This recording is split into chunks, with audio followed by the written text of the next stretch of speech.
gani anaonekana? Unaenda umevaa gauni refu na mkasio uko mbele na ngoza ndani zinaonekana. Wewe Mkristo feki, wokovu bandia wa kisasa, sio kweli kwetu. Tubuni basi jioni leo, tubuni jioni leo, mrudie Bwana.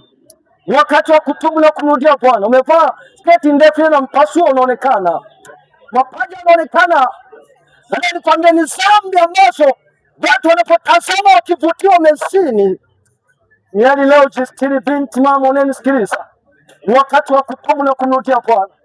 Petro akasema kujipamba kwenu kusiwe kwa nje. Fikiri, unatumia muda kiasi gani kuweka kuja bandia? Unatumia pesa kiasi gani kwa wiki kuweka nywele? Na sadaka unatoa shilingi ngapi? Unatoa 1,000 na fungu la 10 utoi. Lakini kwenye kujipamba hata chenchi ubakisi. Na peka 30 nywele. Na peka 30 kwenye wiki. Na peka 50 kwenye kumake up. Lakini sadaka utoi kwa Bwana. Siku moja utaulizwa pesa zako nizitumiaje. Siku moja utaulizwa pesa zako nizitumiaje. Yeye leo mweze kutubu na kumrudia Bwana. Sikieni sauti ya majira ya jioni. Kanisa la kweli linahubiri kweli. Ndiye linalokuandaa kwenda kwenye uzima wa milele. Sio ndiye linalokusanya sadaka na kujaza watu. Imbieni kwenye madhabahu za kisa, mrudie Bwana Yesu. Wakati wa kutubu na kumrudia Bwana. Tubuni wakazi wa mji huu.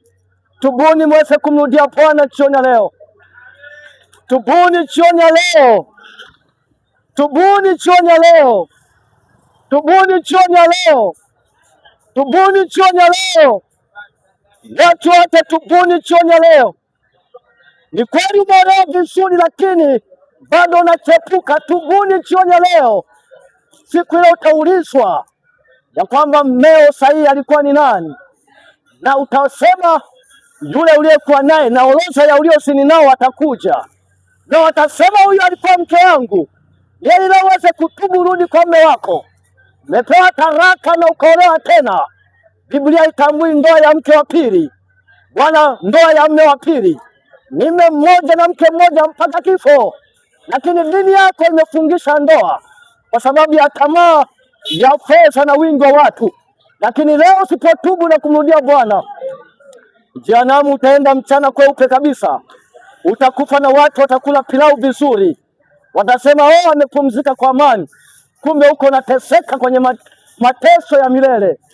Kumbukeni tajiri yule ambaye alikuwa na mali nyingi akala kwa anasa, lakini siku moja alipokufa alianza kuteseka, akamhurumia Lazaro, akamwona na furahi katika kifua cha Ibrahimu. Chagueni njia ya kweli, Yesu Kristo.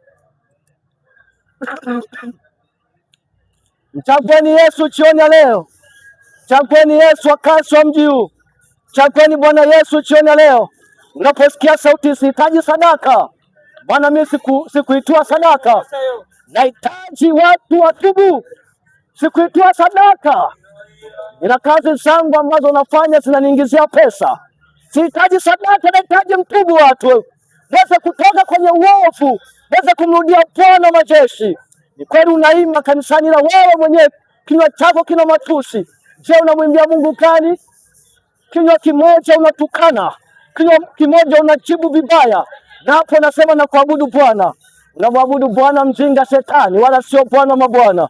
Jioni leo tubuni, msafishwe, dhambi zenu zipate kufutwa.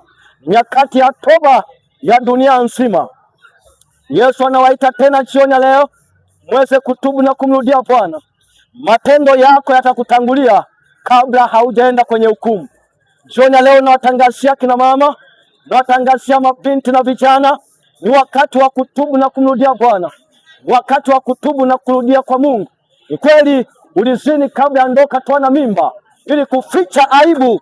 Ni kweli Bwana aliweka kumbukumbu. Wewe uliweka kumbukumbu yako na daktari, na yule aliyekupa mimba ukajua imeisha. Kama utatubu, mbingu utaingia. Ni wakati wa kutubu na kurejea. Umeweka majira ya vidonge ili kuzuia mimba, ili uendelee kufanya vizuri katika tendo la ndoa. Sasa niwaambie, ni wakati wa kutubu na kurudi kwenye njia kweli.